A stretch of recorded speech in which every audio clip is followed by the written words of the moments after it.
아주 은혜로운 찬양으로 하나님께 영광 돌리고 또 우리의 신앙을 함께 고백해 준 늘 부른 찬양대 너무 감사드리고 고맙습니다. 오늘 저는 시편 122편의 말씀을 들고 나왔습니다. 시편 122편 익숙하지요? 대답이 없으세요? 익숙해야 되는데 왜 익숙해야 되지요? 전주간에 우리가 묵상했던 말씀이잖아요. 제가 이 말씀을 여러분과 주일에 같이 나누는 이유는 두 가지예요. 하나는 전교인 큐티 운동에 우리들이 열심히 참여합시다, 이걸 독려하기 위함이고, 또 하나는 시편 122편을 보다가 이게 신앙의 기초, 신앙의 ABC인데 우리 기초가 너무 흔들리고 있구나, 우리가 기초가 부실한데 나는 신앙생활 마치 잘하고 있는 것처럼 착각하고 있구나, 그런 생각이 들었어요.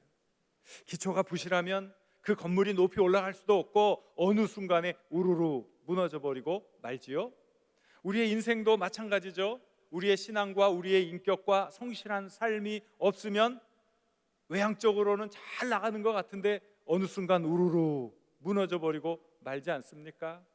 어떤 스타 커플이 결혼을 할 때 사랑을 한다고 해서 많은 사람들이 관심을 가졌는데 얼마 되지 않아 이혼을 한다, 그런 보도가 있을 때 사랑의 기초가 든든히 못한 가정, 언제든지 허물어질 수밖에 없는 가정이라는 사실을 우리는 또 알게 되지 않습니까? 여러분들의 신앙은 안녕하십니까? 여러분의 신앙은 안녕하십니까? 아멘 답할 수 있기를 바랍니다. 오늘 우리의 신앙이 기초부터 든든히 다시 쓰는 그런 기회가 되어야 하겠습니다. 자, 1절 2절 말씀을 같이 읽어보겠습니다. 1절 2절 말씀, 사람이 내게 말하기를 여호와의 집에 올라가자 할 때에 내가 기뻐하였도다. 예루살렘아, 우리 발이 내 성문 안에 섰도다. 시인이 고백하는 거예요.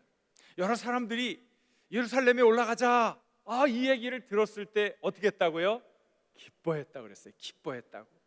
여기 그 기뻐했다 하는 이 히브리 말은 샤마으티라는 건데, 이 샤마으 이런 것은요, 감동, 기쁨, 희열 이런 것이 있을 때 쓰는 말이에요. 그러니까 굉장히 기뻤던 거예요. 그런데 그 앞에 있는 그 기뻤던 이유, 사람들이 여호와의 집에 올라가자, 그 말을 히브리어로 보니까 벳 아도나이 넬렉 이러는 거예요. 벳 아도나이는 여호와의 집, 여호와의 집. 넬렉은 뭐냐면 1인칭 복수 청유형이에요. 우리들이 영어로 말하면 let, 우리들이 이렇게 같이 무엇을 하자 할 때 쓰는 말이거든요. 그러니까 우리들이 함께 여호와의 전으로 올라갑시다, 이 이야기를 들었을 때 너무 기뻤다는 거예요. 근데 시인이 너무 기쁘니까 표현도 그렇게 하는 거예요. 넬렉이 먼저 나와야 되는데 벳 아도나이 그런단 말이죠. 왜냐하면 이 히브리어는 동사가 항상 문장 앞머리에 나오게 되어 있어요. 우리가 영어를 보면 영어의 어수는 주어 나오고 동사 나오고 목적어 나오고 그러잖아요. 근데 한국말하고 틀린단 말이에요. 한국은 어떻게 해요? 주어가 먼저 나오고 목적어나 기타 등등 부사 이런 것들이 나오고 마지막에 동사가 나와서 우리가 늘 헷갈리는 거지요. 근데 어쨌든 이 히브리어는 동사가 먼저 나오고 명사가 나오는데 벳 아도나이 넬렉 하면서 뭐가 먼저 나와요? 명사가 먼저 나오는 거예요. 그러니까 좀 이상하잖아요. 우리들이 주어가 나올 자리에 동사가 나오고 그 다음에 동사가 나올 자리에 주어가 나오고 이 순서를 바꿔놓는 걸 뭐라 그러는지 아십니까? 네, 고슴도치 맞았어요. 고슴은 빼고 도치라고 그래요. 도치. 근데 왜 이것을 바꿔놓습니까? 이유가 있을 거 아니에요. 강조하기 위해서. 무엇인가 강조하기 위해서 평범한 어순을 뒤틀어 놓는 것, 이게 도치란 말이에요. 그러니까 이 시인이 지금 뭘 강조하고 있어요? 여호와의 집, 여호와의 집, 여호와의 집. 너무너무나 소중하니까 여호와의 집에 올라가자 했을 때 너무 감동했다, 너무 감격했다. 이것이 바로 이 시의 뉘앙스라는 거예요. 사람이 무엇에 기뻐한다, 이게 무슨 뜻일까요? 여러분, 무엇에 기뻐하십니까? 간절한 기대, 오랫동안 기다려왔던 것, 정말 오랫동안 소원했던 것, 그것이 이루어질 때 기뻐하는 것 아니겠어요? 여러분이 무엇에 기뻐하십니까? 내가 오랫동안 해결하려고 했던 그 문제, 나를 괴롭히고 힘들게 했던 그 문제가 해결되어서 기쁩니다. 내가 오랫동안 병중에 아파하고 괴로워했는데 기적적으로 회복되어 기뻐합니다. 내 사업이 잘 안 돼서 점점 내리막길을 걸었었는데 갑자기 사업이 잘 되어서 이제 내가 숨통이 좀 풀린 것 같습니다. 그게 우리들이 기뻐하는 것 아닐까요? 시인은 우리와 별천지에 사는 다른 사람인가요? 우리가 똑같은 사람이겠지요. 그에게도 절박한 문제, 반드시 해결하지 않으면 숨을 조일 듯한 고통스러운 문제가 왜 없었겠어요? 그도 애타게 해결되기 바라는 간절한 문제들이 왜 없었겠어요? 그런데 그는 그것이 해결되었다고 기뻐한 것이 아니라 그 누군가가 여호와의 집에 올라갑시다 하는 그 말을 들었을 때 기뻐했다는 거예요. 그렇다면 우리가 이 시를 대할 때 뜨끔 마음에 찔림이 오는 게 당연한 것 아니겠어요? 이 시인의 이 고백을 들으면서 도대체 나는 내 삶의 우선순위가 어디 있는지, 정말 하나님이 기뻐하시는 삶의 우선순위를 고집하고 있는지, 내 자신 때문에, 나의 신앙생활하는 모습 때문에 뜨끔 찔림이 오는 것이 당연한 모습 아니겠습니까? 우리는 늘 하나님을 믿는다고 하면서도 어떤 다급한 일이 있으면 이것 먼저 해결해야지 하고 하나님 믿는 것을 다음 순서로 뒤로 미루어 둡니다. 그런데 살다 보면 일이 한두 개가 일어납니까? 또 다른 일이 와요. 또 다른 일이 와요. 그럴 때마다 또 다음 순위 하나님 믿는다는 것이 자꾸 뒤로 물러가는 것이 부끄러운 우리의 실상이 아닙니까? 제가 젊을 적에 어떤 목사님의 설교, 그 설교가 아직도 생각이 나요. 탄식하면서 그 목사님이 설교를 하는데 뭐라고 그 설교 중에 그 내용이 나요. 예수님께서 재림하실 터인데 비가 부슬부슬 오는 수요일 저녁에 재림하실 것 같아요, 그러는 거예요. 그게 무슨 뜻일까요? 왜 하필 예수님이 재림하는데 비가 부슬부슬 오는 수요일 저녁일까요? 수요일 저녁에 뭐 해요? 수요 예배가 있는데 마치 비가 부슬부슬 와서 그런지 교인들이 너무나 많이 안 왔던 것 같아요. 그러니까 사정이 어떻든 예배의 자리를 참여해야지 하는 그 간절한 마음으로 그 목사님이 탄식하면서 예수님이 비가 부슬부슬 오는 수요일 저녁에 재림할 것 같다고 그런 협박성 발언을 하시는 거예요. 물론 제가 동의하지 않았지만 그때는 굉장히 찔끔했어요. 제가 좀 성숙한 다음에는 그게 아니죠. 그걸 그랬지만 그때는 그게 굉장히 제 마음에 찔끔했죠.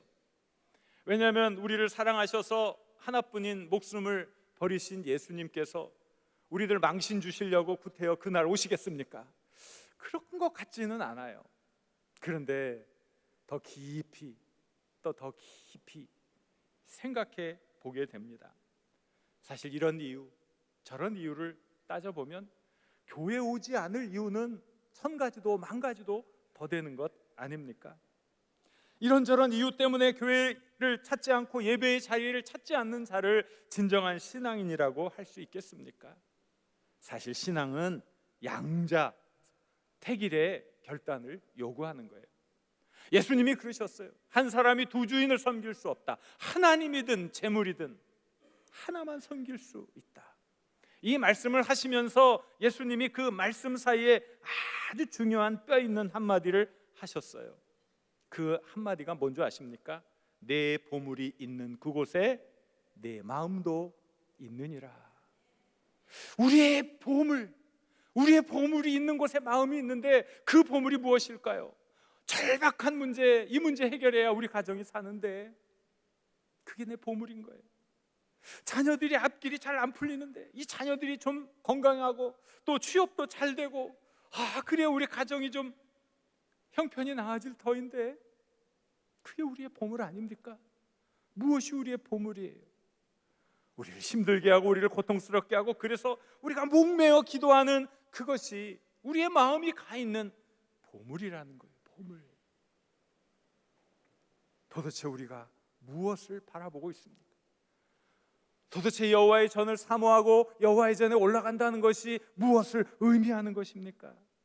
내가 정말 예배의 자리를 사모한다면 일하는 시간을 다른 사람과 바꾸어서라도 그 자리를 지키는 거예요. 그 자리를 나오는 거예요. 아무리 차가 막히는 교통지옥이라 할지라도 그 교통지옥을 뚫고 예배의 자리에 나오는 거예요. 그리고 회사의 중요한 업무 처리가 있을지라도 나오는 거죠. 왜? 하나님이냐 재물이냐, 둘을 섬길 수 없기 때문에. 그런데 우리의 마음이 빼앗겨 있어요. 편안한 휴식에 마음이 빼앗겨 있고, 누군가와의 따뜻한 저녁 식사에 마음이 빼앗겨 있고, 중요한 회사 일에 마음이 빼앗겨 있고, 중요한 그 어떤 일에 마음이 빼앗겨 있기 때문에 우리는 하나님 믿는 것을 그저 관념적으로 말로만 하는 것으로 끝나고 있는 거예요. 사랑하는 여러분, 우리의 신앙의 기초, 우리의 신앙의 기초, 이게 든든해야 합니다. 하나님의 마음을 헤아릴 줄 알아야 하고, 하나님 마음의 기쁨이 무엇인지 깊이 생각해야 합니다. 그리고 이 예배의 자리를 사모하십시오. 기도의 자리를 사모하십시오. 하나님 믿는 것을 최우선으로 삼으시길 바랍니다. 하나님, 부족한 나를 붙들어 주셔서 흔들리지 않게 하시고, 그 거룩한 자리를 내가 지키게 하여 주옵소서. 내 삶의 기초가 이 믿음 위에 굳건히 뿌리 내리게 하여 주옵소서. 결단하시고 그대로 행하시길 우리 주님의 이름으로 간절히 축원합니다.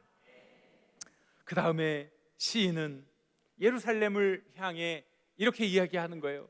예루살렘아, 너는 잘 짜여진 성읍과 같이 건설되었도다. 한적한 시골에 살고 있는 사람들이 하나님이 전에 있는 예루살렘에 올 때마다 느끼는 감동이 있었을 거예요.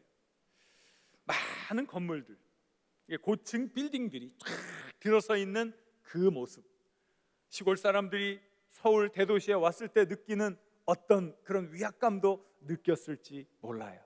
그런데 그 모습 속에 잘 짜여진 성읍, 사람들이 밀집되어 사는 도시들이 조밀하게 지어져 조화를 이루는 그 모습을 보면서 시인은 예배자의 마음, 또 예배자가 어떻게 반응해야 하는지를 생각하고 있는 것 같아요.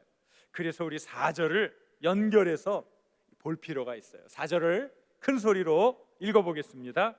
지파들 곧 여호와의 지파들이 여호와의 이름에 감사하려고 그들로 올라가는도다. 시인이 보니까 이스라엘 각처에 있는 수많은 사람들이 이 중요한 절기에 하나님을 예배하기 위해서 여기서 저기서 막 몰려오는 거예요. 어떤 사람은 며칠 동안 오는 길 또 가는 길 예루살렘에서 머물면서 예배드리기 위해서 그동안 먹어야 될 것들을 이렇게 한 보따리씩 짊어지고 오는 진풍경. 오는 곳 또 사는 곳이 다르니 다른 모습, 또 다른 사투리로 이야기를 하면서 오는 그 정겨운 모습들, 예배의 자리로 몰려오는 사람들의 그 장엄한 모습을 보는 거지요. 예배는 하나님께 우리들이 예배를 드리면서 하나님과 하나 되는 감격, 하나님으로부터 은혜 받는 감격을 누릴 뿐만이 아니라 그 예배 안에 참여한 모든 사람들이 형제자매구나, 예수 그리스도의 한 몸을 이루는 우리는 지체구나, 뜨거운 사랑, 뜨거운 하나됨을 느끼는 감동의 자리가 바로 예배의 자리인 거예요. 바로 지금 이 시인은 이것 예배의 자리에 참여하는 많은 사람들의 이 감동적인 모습을 통해서 예배자들이 어떤 은혜를 받고 예배자들이 어떤 일에 멋있는 일들을 해야 하는지를 알려주고 있는 거지요. 우리 1:1 제자 양육 하잖아요. 1:1 제자 양육에는 여러 주제들이 있잖아요. 그런데 이상하게 예배라는 주제가 없단 말이죠. 이상하네. 우리 신앙인에게 예배만큼 중요한 게 어디 있습니까? 그렇다면 한 과목은 예배, 이렇게 한 과목을 할당해 주어야 하는데 예배가 없어요. 모르세요? 우리가 공부해 왔잖아요. 왜 없을까요? 그 예배가 교제라는 항목 안에 있는 거예요. 우리가 하나님을 예배하는 게 하나님을 알고 하나님과 사귐을 갖고 하나님의 뜻대로 살아갈 수 있는 교제, 이 예배가 곧 하나님과의 교제인 거죠. 이 교제는 십자가처럼 수직적인 교제와 수평적인 교제로 함께 이루어져 있어요. 우리가 하나님께 예배를 드리면 항상 그 은혜 가운데 수평적인 은혜의 나눔이 나타나는 거예요. 이게 예수 그리스도의 십자가 아닙니까? 아니, 은혜 받은 사람들이 타인의 아픔에 방관할 수 있습니까? 은혜 받은 사람들이 타인의 슬픔을 못 본 척할 수 있겠습니까? 하나님의 놀라운 은혜 아래 감격하고 눈물 콧물 흘린 사람들이 다른 사람들의 안타까운 사연에 남모른 채 할 수 있겠습니까? 그래서 이 교제라는 것, 이건 예배라는 것, 이것은 우리 안에 참된 화목과 참된 평안과 참된 기쁨과 생명의 나눔으로 충만하게 해주는 것이 바로 이 예배인 거예요. 이 예배, 놀라운 감동이 이 예배 가운데 있는 거지요. 여러분, 1973년 혹시 기억하는 분이 계실 거예요. 1973년이니까 상당히 오래됐죠.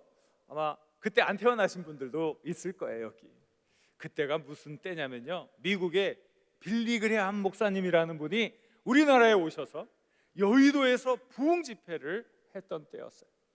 그 부흥 집회에 참여하기 위해서 전국 각지에 있는 믿음의 형제자매들이 여의도 광장에 몰려들었어요.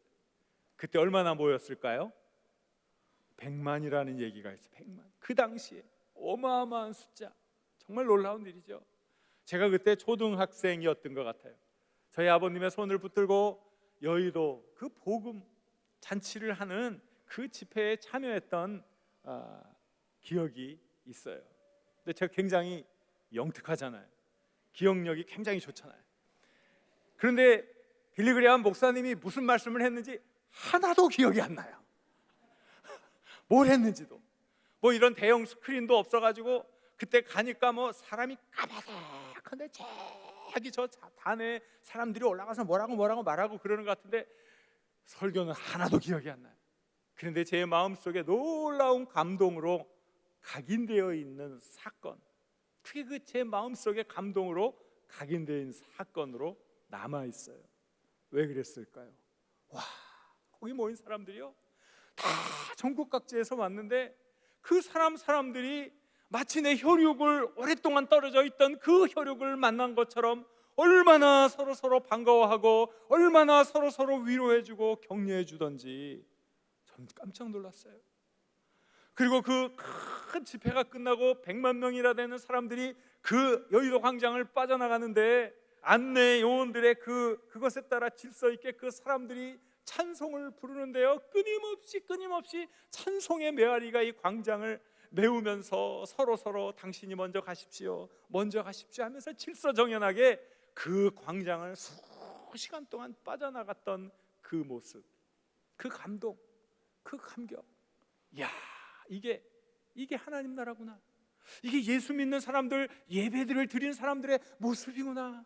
적어도 예배를 드리고 나가는 사람들 삶 속에는 이런 감동, 이런 감격, 서로를 뜨겁게 사랑하고 마치 오래 떨어져 있던 혈육을 만난 그 감격과 그 기쁨으로 서로를 따뜻하게 격려해주고 등을 쓰다듬어 주었던 그 감동, 그거는 정말 잊을 수 없는 놀라운 감동이에요. 그게 예수 믿는 사람들, 은혜를 체험한 사람들, 그 사람들의 모습 아니겠습니까?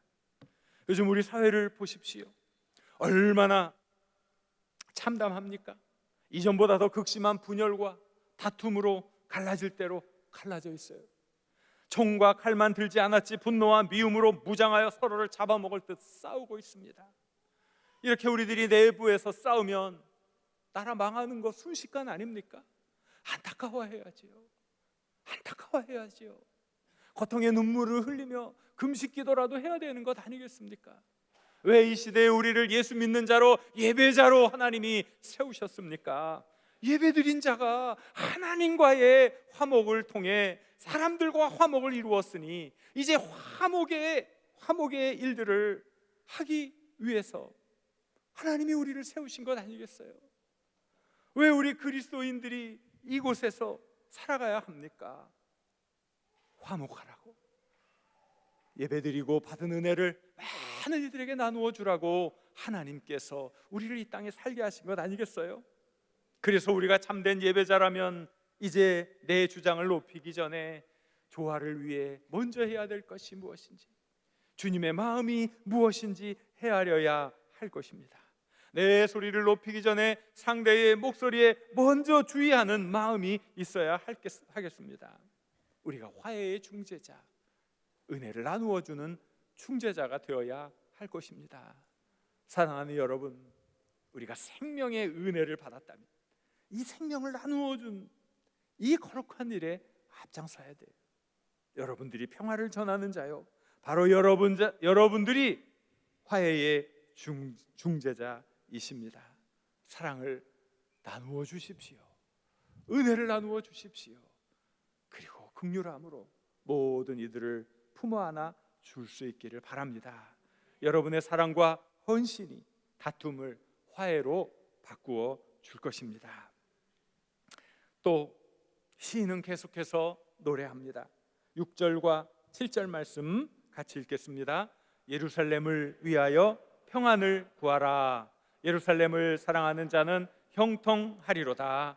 내 성 안에는 평안이 있고 내 궁중에는 형통함이 있을지어다. 그랬어요. 예루살렘을 위하여 무엇을 구하라고요? 평안을 구하라 그랬어요. 이 평안이 히브리 말로 무엇입니까? 무엇이에요? 발음을 잘해야 돼요. 샬롬, 어떤 놈이 살롬 그랬는데 맞아요. 평안을 구하는 사람은 살죠. 그러니까 우리는 살 사람, 평안을 구하는 사람, 평화의 사람, 살 사람, 영원히 살 사람, 살롬, 샬롬이에요. 히브리요. 그런데 예루살렘이 무슨 도시입니까? 이것도 히브리어로 보면 이루 샬롬 그런 뜻이에요. 이루는 도시라는 뜻이거든요. 도시. 그러니까 평화의 도시, 이게 예루살렘이에요.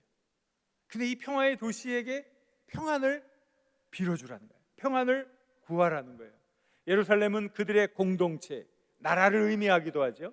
그러함으로 믿음을 가진 사람들은 자기 나라, 자기 민족의 평안을 위해 기도하는 사람이 되어야 한다는 거죠.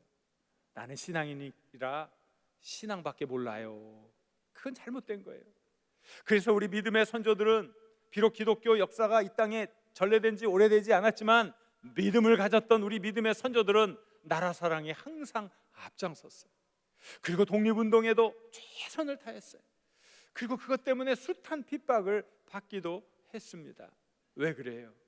그것이 바로 우리 믿음을 가진 자의 의무이기 때문에 그런 것입니다. 근데 예루살렘을 사랑하는 자는 형통할 것이라고 말씀해 주셔요. 여기서 예루살렘은 하나님의 성전이 있는 곳, 그래서 너무나 중요한 거죠. 그래서 하나님의 성전 예루살렘을 사랑하는 자는 하나님의 전을 사모하는 자요, 하나님의 마음에 기쁨이 되고자 하는 자를 말하는 거예요. 형통함이란 무엇입니까? 모든 일이 뜻한 대로 잘 되어지는 것을 말하는 거지요. 여기 형통의 비밀이 알려졌습니다. 무슨 일을 하든지 형통하시길 원하십니까? 여호와의 전을 사모할 수 있기를 바랍니다. 하나님 마음에 기쁨이 충만한 일을 열심히 감당하시길 바랍니다. 여러분의 삶 속에 형통함이 넘칠 줄 믿습니다. 이렇게 시인은 하나님을 예배하고 공동체의 안위를 위하여 기도한 다음에 넘치는 감격과 기쁨으로 사람들에게 평안을 빌어주고 또 복을 빌어주는 거예요. 자, 남은 두 구절 같이 읽어보겠습니다. 내가 내 형제와 친구를 위하여 이제 말하리니 내 가운데에 평안이 있을지어다. 여호와 우리 하나님의 집을 위하여 내가 너를 위하여 복을 구하리로다. 자, 평안을 구했어요. 또 뭘 했어요? 복을 구하리로다. 복을 구하리로다. 내가 예수 믿는다 하는 것은요, 다른 사람들에게 평안을 구해주고 복을 빌어주는 사람, 축복해주는 사람이라는 거예요. 축복해주는 사람. 이게 너무나 중요한 거죠.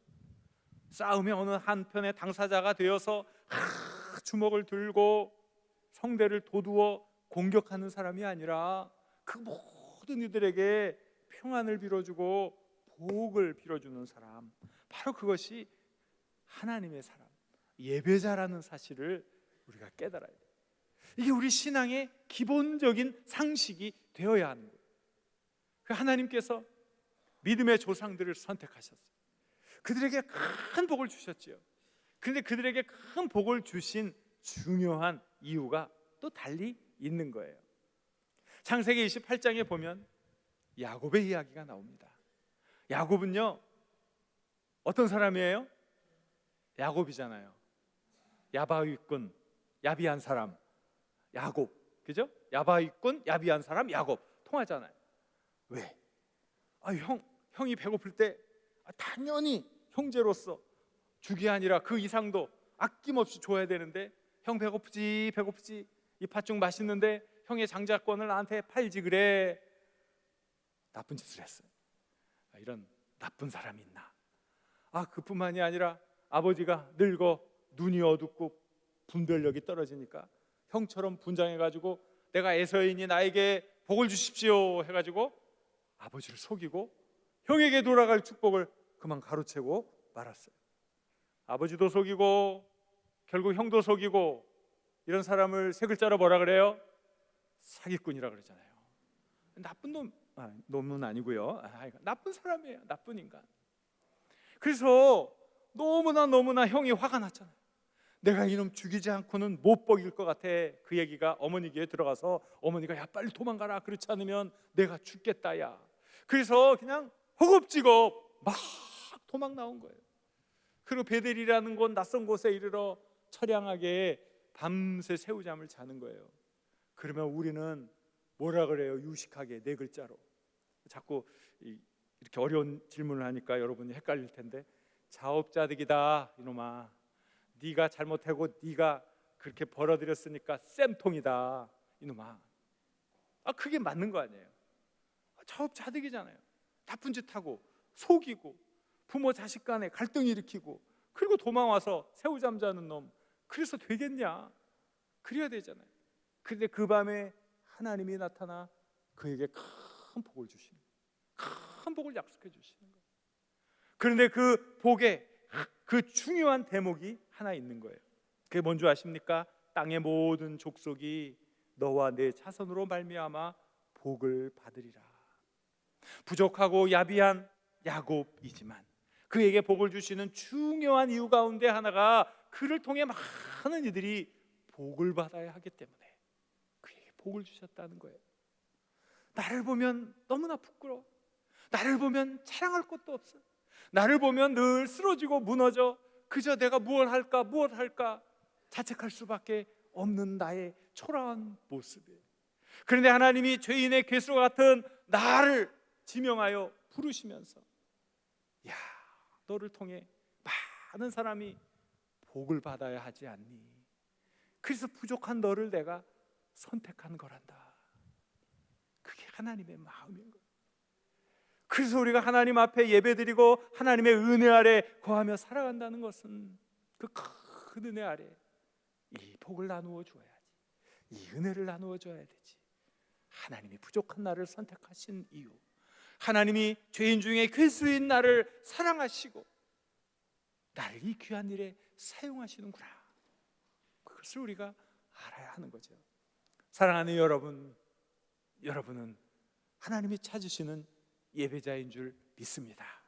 예배 안에서 하나님을 만나고 하나님의 은혜를 체험하고 하나님의 역사심을 체험한 여러분들이 많은 이들에게 평안을 빌어주고 복을 전해주는 하나님의 사명자인 줄 믿습니다.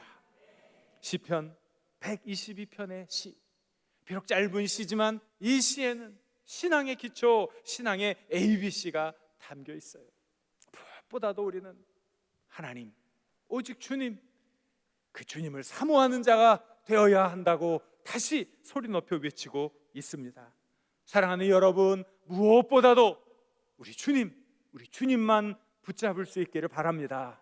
주님의 전을 사모하시고 기도의 자리를 채우시길 바랍니다. 이 자리가 복받는 자리요, 이 자리가 사명을 힘있게 감당할 수 있는 자리라는 생각을 가질 수 있기를 바랍니다. 그리고 여러분이 예배 드려 은혜 받을 때마다, 야, 하나님이 부족한 나를 통해 일하시길 원하시는구나, 하나님이 부족한 나를 통해 평안을 이 땅에 심기를 원하시는구나, 하나님이 나를 통해 많은 이들이 영원한 복을 받으시기를 원하시는구나, 그 사실을 깨닫고 어디에서든 여러분들 있기 때문에 바로 그것이 평화가 넘치는 곳, 바로 그것이 기쁨이 넘치는 곳이 되시기를 우리 주님의 이름으로 간절히 축원합니다. 오늘 주신 말씀을 생각하면서 우리들이 결단의 기도를 같이 드리겠습니다. 우리 주여 한번 크게 외치고 같이 기도합니다. 주여.